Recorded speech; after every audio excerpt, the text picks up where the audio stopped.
y nuestro canal en YouTube. Reciban todos y todas el abrazo fraternal de la iglesia, reciban el saludo de este pastor y de la Iglesia Bautista Getsemaní de Colinas Verdes, localizada aquí en la carretera 849 del barrio Santo Domingo, aquí en San Juan. Permanece conectado a la palabra de Dios. Esta preciosa mañana nos sentamos a los pies de Cristo para escuchar palabra de Dios. Esta vez a través de un ministro, de un hombre de Dios, autor, teólogo, presidente del Consejo Editorial y de la revista Biblia y Teología y muchas otras experiencias más que el pastor Edwin Rivera Manso tendrá bien presentarle a nuestra congregación y él pueda exponer la palabra de Dios en esta hermosa mañana. Bendiciones del cielo, mis queridos hermanos y hermanas. La paz y la gracia del Señor sea con cada uno de ustedes. Qué mañana tan hermosa nos ha regalado el Señor a la familia R.O. Dios nos ha bendecido tanto. Esa última alabanza me recordó a mi mamá que ya está en la presencia del Señor y algún día entonaremos alabanzas a Él juntos. Y damos gracias, pastor, una vez más agradezco a nuestra hermana Lisbeth por la invitación, al pastor Luis Omar por la confianza de poder habernos permitido ministrar el pasado viernes en la vigilia. Fue un tiempo poderoso en las Sagradas Escrituras y hoy también. Hoy, mis queridos hermanos, vengo en compañía de un gran hombre de Dios. Está con nosotros el doctor Raúl Saldívar, su querida esposa Dalila Saldívar. Ellos son de nacionalidad hondureña, radicados hoy en los Estados Unidos. El doctor Saldívar nos conocimos en el 2012 a través de un curso que impartía nuestra iglesia, que fue de mucha bendición en aquel momento, la Universidad para Líderes. Y desde ahí, a partir de, nos reencontramos nuevamente en el 2016 y desde ahí hemos venido caminando juntos en el tema educativo. Hoy en día preside Aleph University, una organización teológica en línea para desarrollar estudiantes en el tema de Biblia y teología. Hoy me honra ser parte del cuerpo, ¿verdad?, ejecutivo ministerial de esta organización. El doctor Saldívar también preside los esfuerzos directivos de la revista teológica Biblia y Teología Hoy, así como un ministerio fructífero en los pasados años que lo ha conectado sobre 45 países, visitando, enseñando, predicando como maestro de las Escrituras. Y también Dios le ha dado una colección vasta de libros en el tema de derecho, teología, Biblia.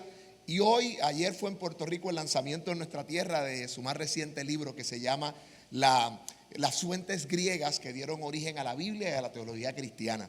Así que hoy va a estar enseñando el pastor y maestro. Hoy vamos a tener una experiencia magisterial poderosa. Y antes de que él suba a este altar, yo quisiera que nos pusiéramos de pie una vez más y tengamos esta oración de iluminación, pidiendo que Dios use a su siervo con gracia y con poder. Que la palabra de Dios, que es viva y eficaz, nos ministre esta mañana y que se deje usar como Dios le utiliza.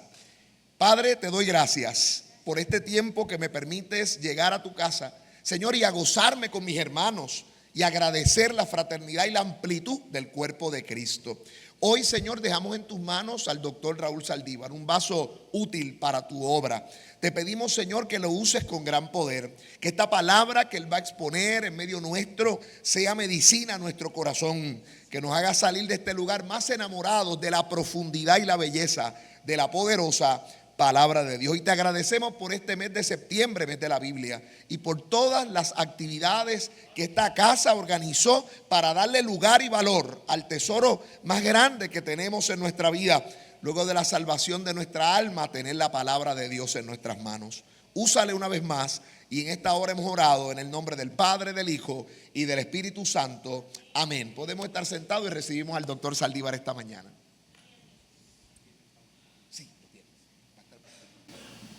Muy buenas, casi tardes. El PowerPoint ahí está, perfecto, excelente. Con una dedicatoria especial para todos los maestros que pasaron aquí. Para ellos, los maestros, porque fuentes griegas que dieron origen a la Biblia, si ellos son maestros de la Biblia, querrán saber de dónde salió la Biblia. Pues, esto es como obligatorio. Este es el segundo libro de una trilogía. El primer libro, desgraciadamente no lo tengo aquí, pero cualquier librería que vende CLIE lo consigue. Es fuentes griegas, fuentes que dieron origen al Nuevo Testamento, porque en el Nuevo Testamento hay cosas ahí que de dónde salieron.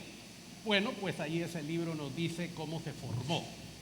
Ahora, este que es el segundo de la trilogía, nos dice cómo el mundo griego influenció no solo para la Biblia griega, sino para la teología. Y el último libro que sale el otro año es las fuentes que dieron origen al Apocalipsis de San Juan. Son tres libros.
Y voy a explicar qué tiene que ver el aspecto griego. Ingeniero, en la otra vista. Bueno, ahí está. Voy a tratar de traducirles ese versículo. Creo que aquí lo voy a ver bien. Y le dijeron a ellos que llevaran, aunque la palabra es a los viajeros, la palabra, la cuarta palabra ahí, a los viajeros, que lleven a todo el mundo la proclamación del Evangelio a toda la creación, no criatura, sino creación, que lleven al mundo la proclamación del Evangelio. De eso voy a hablar entonces, que hay que proclamar la proclamación del Evangelio. Pero quiero definir qué es Evangelio. Evangelio es un mensaje que tiene el poder intrínseco de cambiarle la vida a un ser humano. Por eso no hay otro evangelio. Esta es una palabra que tiene el poder intrínseco de cambiarle la vida a un ser humano. Entonces, ese texto de Marcos 16:15, eso es Marcos 16:15, dice que a la gente que viaja por el mundo, la idea es esa, la gente que viaja por el mundo, que lleve la proclamación de eso que cambia la vida del ser humano, que la lleve a toda la creación. Venga, vamos a mis objetivos. Mi primer objetivo es clarificar la naturaleza universal del Evangelio. El Evangelio es universal.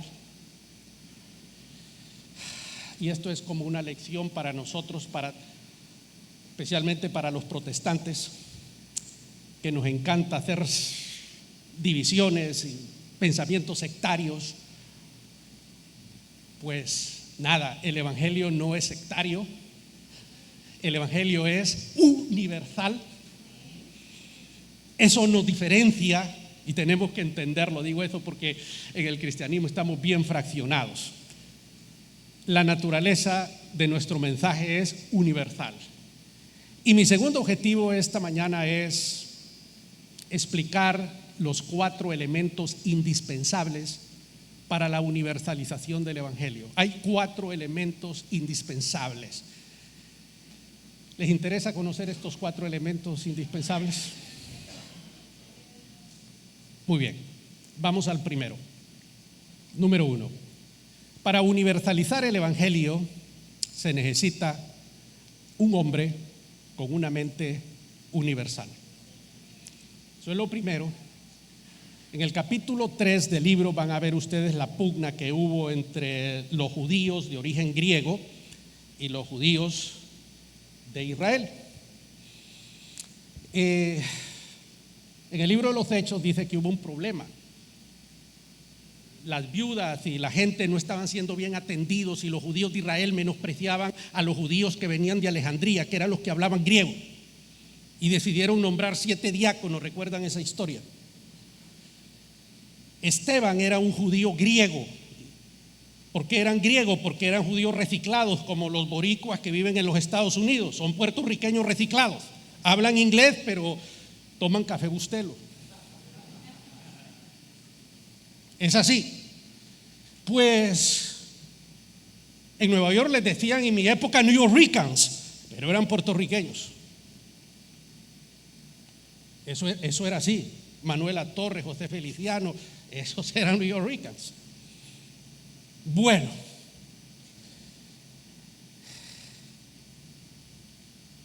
esa es una buena pregunta. Ayer hice esa pregunta: ¿por qué asesinaron a Esteban y a Pedro no? Si los mensajes son parecidos, si la multitud casi era la misma, pero porque a uno sí y a otro no. Es que claro, por supuesto, hay una pugna entre el judío de Israel es sectario. No quería a los otros judíos que estaban al otro lado, porque en Alejandría era donde se batía el chocolate, no en Israel. La Biblia que usó el apóstol Pablo se escribió en Alejandría, pero esa historia la van a leer en el libro, especialmente a los profesores que dan clases aquí, para que tengan una base de lo que ustedes están enseñando. Entonces, ¿por qué a partir del capítulo 13 ya no se volvió a mencionar a Pedro del libro de los Hechos? A Pedro lo vemos hasta el capítulo 12, en el 13 ya no se volvió a mencionar. ¿Por qué no se mencionó a Marcos y a Bernabé después? Marcos es el que fundó la iglesia en Alejandría. De hecho, ellos lo consideran el primer papa de la iglesia. Si usted va a la iglesia, se llama Iglesia de San Marcos en Alejandría, está ahí. Y dice primer papa, Marcos, Marcón en griego. Y no nos dijeron a nosotros que Marcos, al igual que Pablo, hizo viajes misioneros. Y ahí están los viajes misioneros de él. Y hay un libro, hay hechos del apóstol Marcos, pero en el texto nuestro solo aparece Pablo. ¿Por qué?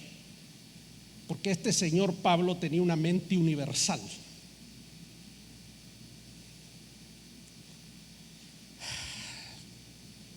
Voy a usar el versículo de Gálatas que usé ayer. Ustedes no me creen lo que estoy diciendo, ¿verdad? Dice el texto sagrado que cuando la gente no venía, es decir, cuando Pedro estaba allí en una de las iglesias de Galacia, comía con los gentiles, con los incircuncisos, con los pecadores, que así los consideraban. Pero cuando vino gente de Antioquía, vino Pedro y dijo: no, yo ya no comía con ellos. Y dice el texto que vino Pablo y tuvo que jalarlo del pescuezo y decirle: ¿qué te pasa, Pedro? Hasta Bernabé se dejó llevar por tu hipocresía y le llamó la atención y lo reprendió. Porque Pedro, un judío, tenía mente judía. No le servía al Señor para universalización del evangelio, no le servía. Desaparece de la escena en el capítulo 13 del libro de los Hechos y solamente hay una figura, y esa figura es Pablo. Y entonces el evangelio es para todos: negros, blancos, rojos, feos, bonitos, altos, bajos, para todos. En la iglesia todos son bienvenidos.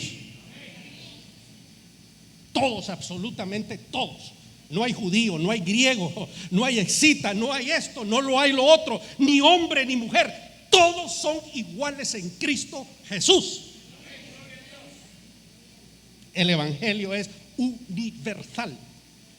Y por eso necesitamos, y Dios necesitaba, que una persona, y claro, este señor Pablo era discípulo de Hillel, 2 escuelas rabínicas, Shammai y Hillel. Hillel era la más liberal, era más abierta, y él era el mentor de Gamaliel. Gamaliel era el mentor de Pablo. Es una línea, es una escuela. Afortunadamente, entonces el hombre sí hablaba arameo, pero pensaba en griego. Había asistido a las escuelas griegas de Tarso. Después de su conversión, el hombre es reciclado a la fe cristiana. Y entonces ahí surge un hombre con una mente universal, abierta completamente. Que quede claro, eso es importantísimo, el tema de la mente. El evangelio es para todas las etnias de la tierra, para todas las etnias de la tierra. Bueno, vamos al segundo elemento. Número 2, para universalizar el evangelio se necesita una cultura universal. Ahí es donde juega la cultura griega, juega un papel importante. Yo me hice la pregunta 10,000 veces: ¿por qué, si el origen del cristianismo es hebreo, por qué Dios no usó la cultura hebrea para universalizar el evangelio, sino que usa una cultura pagana para que el evangelio llegue hasta los confines de la tierra? Comenzando por el idioma. Ellos usaron el idioma griego para fijar el mensaje, aunque los discursos primeros y los dichos de Jesús y toda esa documentación que se escribió estaba en arameo al principio, pero no servía el arameo lo hablaban 4 pelones, el griego lo hablaban todos, es decir, la gente educada, por supuesto, del mundo de aquella época. En la actualidad, como el idioma inglés. Si yo quiero que el mensaje llegue a todas las personas, hablaré en inglés y escribiré en inglés, porque si bien es cierto, no es el idioma que más se habla en el planeta, es el mandarín, pero es la lengua franca. Es el inglés como lo era el griego. No sé si me doy a entender. Entonces, la gente educada iba a Alejandría a estudiar. Es decir, si queremos estudiar en una universidad de prestigio, nos vamos a Boston o nos vamos a Stanford, a Berkeley. Ahí están, bueno, perfecto, excelente. En aquella época la gente educada iba a Alejandría a estudiar. Ahí era donde se batía el chocolate. Ahí se había escrito la Biblia griega. Toda la historia de la Biblia griega, el capítulo 2 del libro explica todo eso. Era la Biblia que Pablo leía.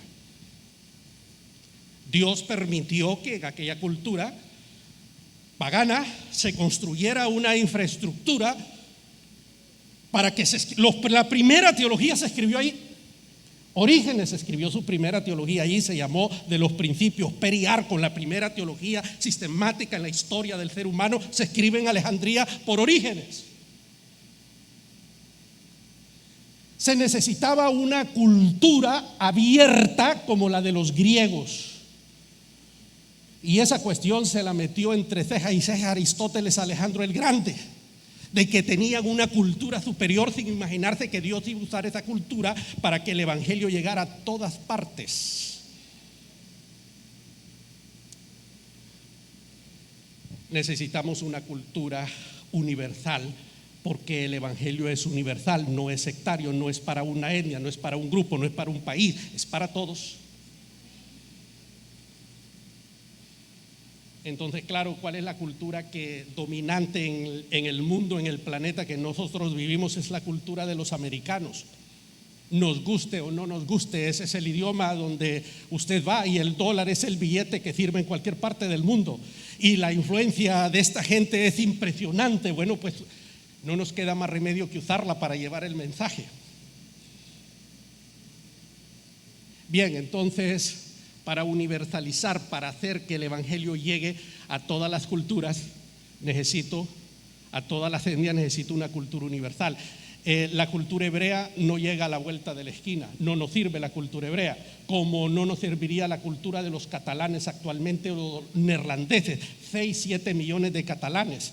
¿Yo qué hago hablando catalán? Parla catalá, una miquete catalán, no me sirve de nada el catalán. El neerlandés no me sirve de nada.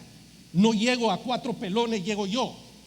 Y es una cultura que no me sirve, solo a ellos les sirve. No sé si me estoy dando a entender. Este es un mensaje universal y necesito una cultura universal para transferirlo. Número 3. Para universalizar, ahí me voy a detener. Y esto va con dedicatoria especial para todos los maestros que pasaron aquí hoy. yo necesito, y voy a explicar porque esa es una palabra rara, una epistemología universal. La epistemología es la ciencia que estudia el conocimiento. Se le llama teoría del conocimiento, gnoseología y tal. Los griegos inventaron eso.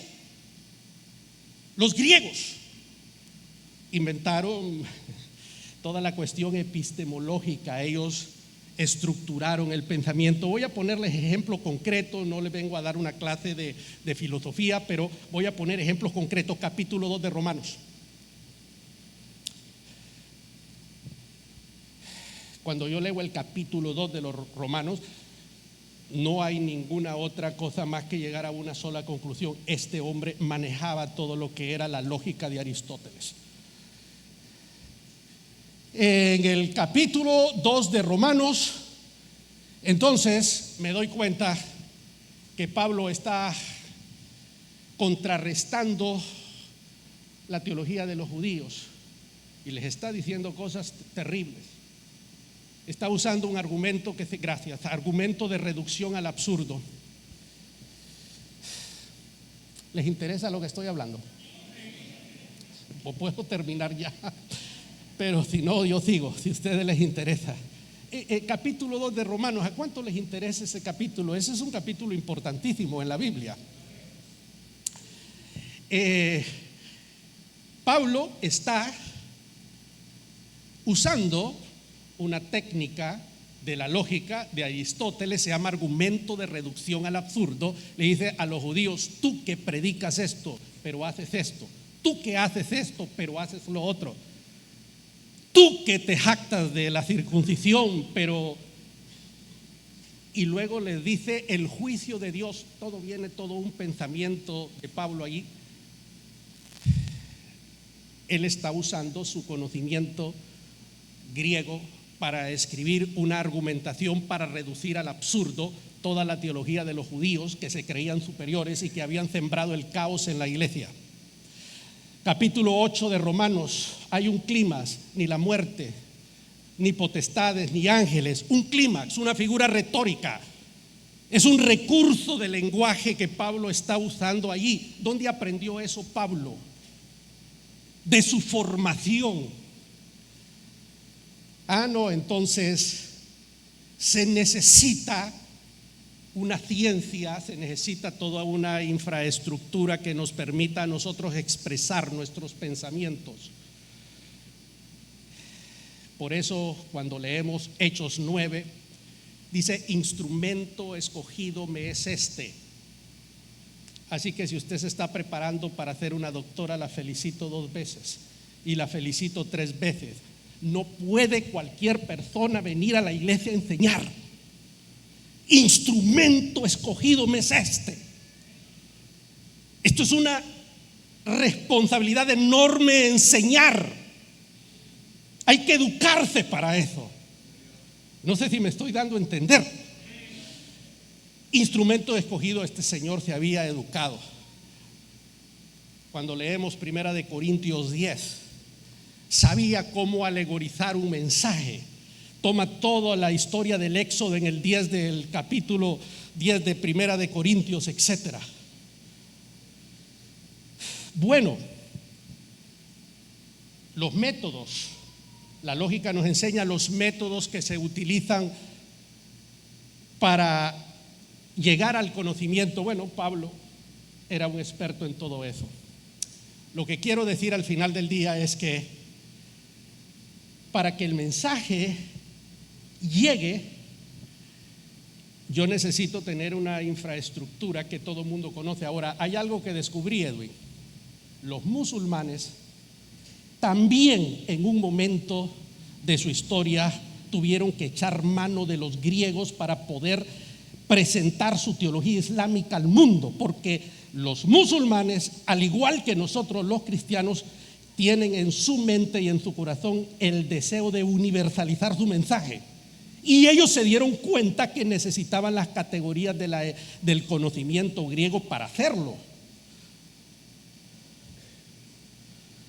No tengo tiempo para explicar esto, solo lo estoy diciendo así por la superficie, pero los maestros deben estudiar este asunto porque es muy importante. Voy a terminar. Para universalizar el Evangelio se necesita un cuerpo literario canonizado de carácter universal, y aquí es donde yo conecto con el tema de la Biblia, porque ustedes estamos celebrando el mes de la Biblia, ¿no? Entonces vamos a conectar esa cuestión de la Biblia. Cuando Jesús nos deja, hablemos así con esas palabras, lo que pasa es que no hay Biblia. El Nuevo Testamento se escribió 200, 300 años después de Cristo. Y entonces, ¿qué fue lo que pasó cuando Jesús resucita? La iglesia pues no tiene nada, la gente comenzó a escribir cosas que le había oído decir a Jesús y comenzó una tradición escrita. Pero en realidad, la realidad de las cosas es que Pablo está, por ejemplo, en Éfeso y llega un grupo de personas y le dice: Pablo, está pasando esto en Corinto. Pablo se indigna y comienza y escribe una carta que nosotros conocemos como Primera de Corintios, pero cuando leemos Primera de Corintios nos damos cuenta que ya había escrito otra carta antes, porque él dice: como ya os había escrito antes. En realidad no es Primera de Corintios, pero el hombre escribe para una situación que había ocurrido. Está en Corinto, se da cuenta de algo que ha pasado en Roma y escribe una carta. Luego en otro de los lugares se da cuenta que hay algo pasando, un malentendido en Tesalónica, cerca de Corinto, y escribe otras cartas. Pues con los años la iglesia se dio cuenta que aquellas cartas tenían elementos extraordinarios, poderosos, y decidió la iglesia considerar aquellos escritos como sagrados. Y 3 siglos después hay un documento, el Código Muratori, donde aparece la primera lista de los libros que la iglesia consideró sagrados, y aparecen 27 libros. Pues ese es el cuerpo literario que la iglesia canoniza para universalizar el mensaje. A diferencia de los musulmanes que creen que el ángel Gabriel se le aparece a Mahoma en una cueva y le dicta y le dice las historias que después él va a recitar y a escribir, o alguien escribió, porque Mahoma era un analfabeto, no sabía leer ni escribir, pero le revela a Gabriel aquello. No, aquí no pasa eso. Aquí hay un desastre en una iglesia, Corinto, y Pablo escribe y dice: a ese perverso sáquenlo de la congregación. Uno de los pasajes de Primera de Corintios. Y en Segunda de Corintios es una carta de Pablo después de que la iglesia se arrepiente, después de una visita dolorosa que no aparece registrada en el libro de los Hechos. Entonces el hombre viene ahí y defiende su ministerio. Así es como surge esto. Después salieron con unas historias en Tesalónica, como nos encanta salir a nosotros, que ya el Señor viene y la gente, hay un desorden, y Pablo escribe. Pues la iglesia cristiana forma su cuerpo literario sagrado en base fundamentalmente a los escritos de este señor Pablo. Instrumento escogido, Meceste. Hoy leímos Tesalonicenses aquí, espectacular, extraordinario. No tenemos la menor duda que el Espíritu inspiró a Pablo, pero no se le apareció ningún ángel y le dictó eso en una cueva al hombre. No, él lo escribió. Y no todo lo que escribió Pablo está en el Nuevo Testamento, pero lo que está, y lo que está es suficiente. Y nosotros, es sagrado eso, y eso es lo que es nuestro cuerpo literario con el que hemos llevado por 2000 años este mensaje a todas las etnias de la tierra, y lo hemos traducido a cualquier cantidad de idiomas.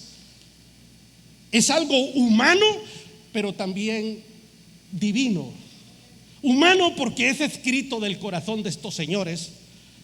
Lucas nos lo dice en el prólogo, en el capítulo, dice: a mí también me dio la gana escribir esto, porque otros ya lo habían hecho, pero a mí también me pareció bien hacerlo, y se escribe un relato que la iglesia dijo: esto es sagrado, que es el Evangelio de Lucas. ¿Recuerdan ese pasaje?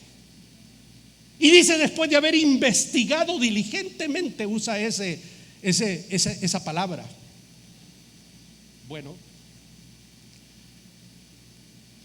ese es nuestro cuerpo literario universal. Ahora, quiero decirles que eso, cuando se lee, eso es espíritu y eso es vida. Cuando lo leemos, produce emociones extraordinarias en nuestro corazón. Y aunque no las dictó Gabriel, ni Miguel, ni Rafael, sino que salieron del corazón de aquel hombre extraordinario y de otros, yo leo aquello y ostras, es diferente como cuando leo a Camilo José Cela, o a Gabriel García Márquez, o a Segismundo Freud. No, cuando leo lo que Pablo escribe, hay algo que me mueve todas las entrañas. Y este mensaje es un mensaje perfecto que necesita ser universalizado, pero hay que conocerlo. Y el gran problema es que la gente no quiere estudiar esto, hombre. No quiere estudiarlo.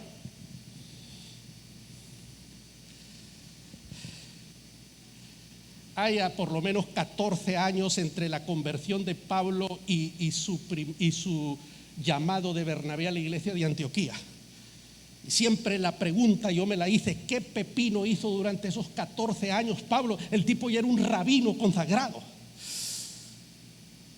Estaba bajo, esa es mi conclusión, lo que yo llego, estaba bajo un proceso de reciclaje. Porque Dios sabía para qué lo había llamado. Y digo esto porque escuchamos tantas cosas en el mundo donde nosotros vivimos ahora, tanta pereza y falta de deseo de meterse en esto y de proclamarlo. Entonces, ¿y por qué estoy diciendo eso? Pew Research dice que para el año 2050 los musulmanes nos van a llegar al mismo número o nos van a superar, porque el crecimiento del Islam ha sido increíblemente vertiginoso. Y las cosas no son como ustedes creen. Vivimos en el hemisferio occidental, donde nos dijeron cosas que no son completamente ciertas. En el oriente, la cuna del cristianismo es una fortaleza del Islam, literalmente. Entonces, este trabajo de investigación me tocó hacerlo en Alejandría, la cuna del cristianismo, fortaleza de Satanás. El día de hoy, 3, 4, 5 veces al día las letanías de los musulmanes, allí donde se escribió la Biblia griega. ¡Qué terrible! Señores, tenemos una palabra poderosa, hay que conocerla para poder hablar con autoridad de ella, porque esta palabra tiene el poder intrínseco de transformar el mundo entero. Los maestros tienen una gran responsabilidad. Voy a las conclusiones. Número 1, la fe cristiana tiene un carácter universal por antonomasia. Esto no es sectario. Yo hace 43 años vengo de una iglesia donde se nos enseñó que nosotros éramos los verdaderos, que toda iglesia que pensaba diferente a nosotros todavía no les faltaba, que no eran parte de la verdad. Y si ustedes me preguntan si yo creí eso, sí, claro lo creí, era un imberbe. No, la iglesia es universal. No sé si me estoy dando a entender. Tenemos derecho a pensar cosas diferentes, pero eso no nos saca o nos pone dentro del cuerpo de Cristo. todas aquellas personas que en nuestro camino a Damasco nos hemos encontrado con Jesucristo, somos parte de la iglesia. Cualquier otra cosa después de eso son inventos que nosotros nos hemos hecho. Está bien que tengamos esos inventos, no digo que no, yo los tengo, usted los tiene, todos los tenemos, pero el que usted piense diferente a mí no nos excluye de la iglesia. La fe cristiana es universal. Número 2, la universalidad comienza con un hombre con mente universal. Y puse a Pablo de ejemplo, pero nosotros debemos de tener esa mente universal. Uno de los grupos, nosotros servimos a muchos grupos étnicos en el África, tenemos estudiantes de 4 países. Edwin va a conocerlos, vamos ahora a Nairobi a una cumbre en febrero de este año. Tienen cosmovisiones completamente diferentes a las nuestras. Completamente diferentes a las nuestras, porque nosotros no somos dueños de la verdad.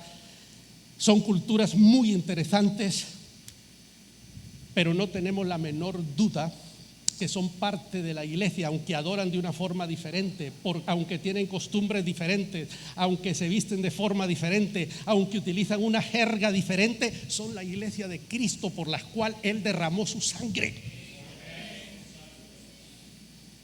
Esto es maravilloso, la iglesia multiforme, universal de Cristo. Número 3, el vehículo para la transmisión del mensaje de Dios es una cultura de carácter universal. Así que usemos la cultura que tenemos actualmente para hacer que la palabra llegue a todo el planeta. Número 3, número 4, se requiere una infraestructura epistemológica.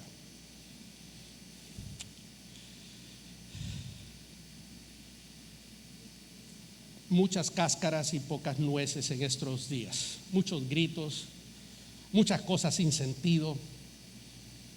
Edwin me pregunta que si ya encontramos una iglesia, porque estamos recién llegados a Orlando, estamos buscando una iglesia donde congregarnos y hemos estado en eso. Poco contenido en la predicación, poco contenido.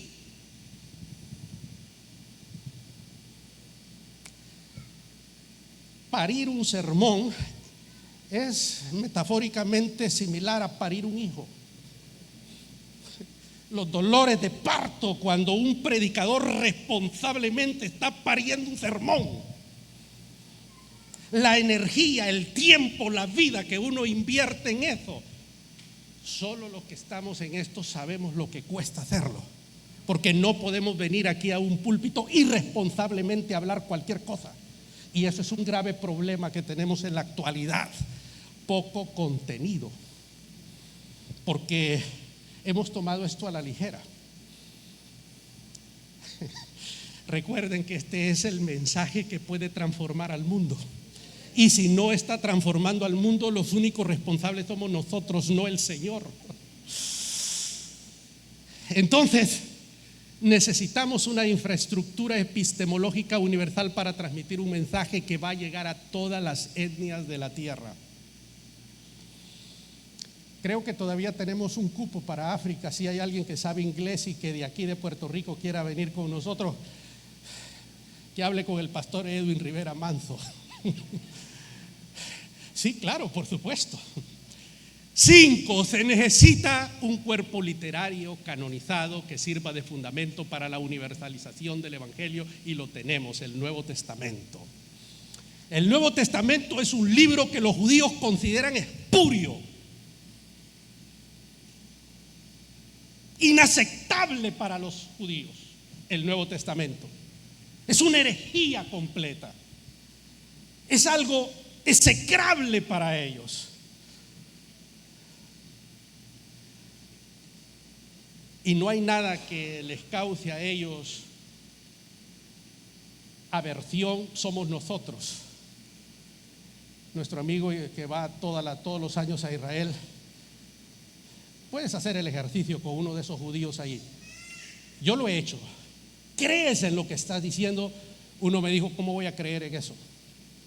pero te predican la palabra de una forma que te hacen llorar, pero no creen ni jota, no creen nada. Es un negocio para turistas, perdón lo que voy a decir, yo he andado ahí, turistas tontos que llegan ahí a creerles todas las boberías que decían ahí. Yo iba con mi grupo, iba diciendo eso es mentira, eso es mentira, eso es mentira. La mitad de lo que ellos iban diciendo ahí. No creen. Pero nosotros creemos en este cuerpo universal, en este mensaje que es el Nuevo Testamento. Pero no lo creamos solamente, hay que enseñarlo y hay que inspirar a las personas con esto. Yo estoy aquí porque hubo señores que en la iglesia como esta me inspiraron a mí para hacer lo que hago hoy, hace 40 y pico de años. Que ustedes inspiren a los jóvenes de la iglesia. Los jóvenes no es para entretenerlos, no señores, no entretengan a los jóvenes. Los jóvenes es para inspirarlos, para inflamar el espíritu, para que mañana estos muchachos hagan cosas increíbles y espectaculares. Eso es lo que tenemos que hacer.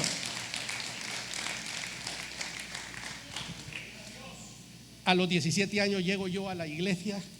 A los 17, a los 18 yo había fundado el Movimiento de Juventud para Cristo. No me tomaron en serio al principio, pero 7 años después yo había fundado un seminario. Mi pastor estaba asustado conmigo, pensó que él iba a dividir la iglesia, pero nosotros no dividimos iglesias, nos sometemos a nuestros pastores. Pero eso sí, el día que mi pastor me dejó predicar por primera vez en la iglesia, 9 años después, yo le había predicado a más de 50,000 personas face to face. Porque nos inspiraron, nos embarazaron con este mensaje del Nuevo Testamento a todas las etnias de la tierra. Estoy hablando hace 40 años. Profesora, vamos a inspirar a estos muchachos aquí. De aquí tienen que salir los predicadores que van a ir a todas las etnias de la tierra como los leímos, que van a hacer cosas increíbles, que van a hacer a un lado sus carreras profesionales y que no le van a preguntar al Señor como no lo hizo Mateo, ¿cuánto voy a ganar? ¿Cuáles son mis prestaciones sociales? Sino que van a decir, cuando Él les diga sígueme, lo van a dejar todo y van a seguir a Jesús. Porque esa fue mi experiencia. Sí, yo estaba preocupado de que iba a vivir. Señores, cuando Dios llama, como me dijo mi pastor, Dios va a sostenerlo en el ministerio. Te doy gracias, Dios, por esta iglesia. Y mi oración es que uses al liderazgo de esta iglesia, tu pastor, su cuerpo de oficiales, como instrumentos, como ministros tuyos, para inflamar el espíritu de los otros seres humanos, aquellos que están llenos de energía, para que dejándolo todo vayan y te sirvan. Prediquen el evangelio a toda criatura, enseñen tu palabra, hagan discípulos. Señor, te damos gracias por esta semana extraordinaria de celebración de la educación cristiana. En un mundo lleno de confusión, de mentira, de engaños, que tu palabra sobresalga sobre todas las cosas, que las tinieblas sean reprendidas por el poder de tu palabra.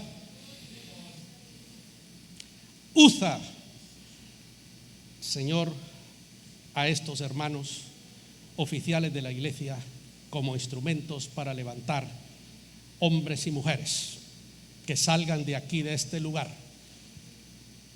Como dice el libro de los Hechos, estos que trastornan al mundo entero también han llegado aquí. Que los que trastornen salgan de aquí, de esta iglesia, de la iglesia bautista Getsemaní, de esta iglesia. Señor, te damos gracias por el apóstol Pablo.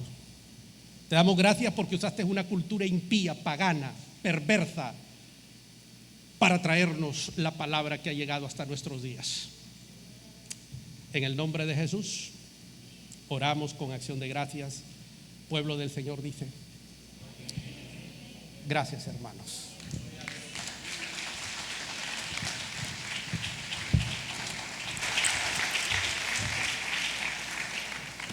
Contribuimos con el ministerio del doctor Raúl Saldívar. Si al salir usted se lleva una de esas fuentes que él ha traído para compartir con la iglesia, desde el taller que estuvo el día de ayer y también hoy acá en nuestra congregación. De igual manera también participamos con la experiencia del ministerio, ¿verdad? Y apoyar al ministerio de adoración que ha estado con nosotros, el ministerio musical, también con un disco, ¿verdad?, que ellos han traído, podamos compartir. Y de igual manera usted puede acercarse donde Cristian para los documentos de nuestro retiro de la juventud y la experiencia de renovación plena, porque hoy es el último domingo del mes y tenemos nuestra actividad económica que contribuye al fondo de nuestra renovación plena y está, y me dice que están el ministerio matrimonial ahí, así que lo vamos a posponer. Eso, vamos a ver cómo nos vamos con la bendición del Señor, del Trino Dios, Padre, Hijo y Espíritu Santo. ¿Qué tal si usted se pone de pie y le dice al que tiene a la derecha y al que tiene a la izquierda: el Señor me ha hablado en esta preciosa mañana y me voy de aquí con un desafío? ¿Qué mucho me falta por aprender? Díselo. ¿Qué mucho me falta por conocer de esta palabra que voy a enseñar? Amén. Asimismo, el Dios Padre, el Dios Hijo, el Dios Espíritu Santo sea con cada uno de nosotros en medio de nuestro caminar, en medio de nuestra experiencia particular de vida. Y asimismo, oh Dios del cielo, bendice, Señor, con tu siempre presencia el camino y los pasos que damos en el camino. Posiblemente en las citas médicas, posiblemente en el trabajo, posiblemente en cada uno de los detalles particulares, tu bendición sea con cada uno de nosotros. La bendición y la comunión del Dios Padre, del Dios Hijo y Dios del Espíritu Santo sea con cada uno de nosotros y con esta iglesia desde ahora y para siempre. En Cristo Jesús oramos y damos gracias. Amén, Señor. Amén.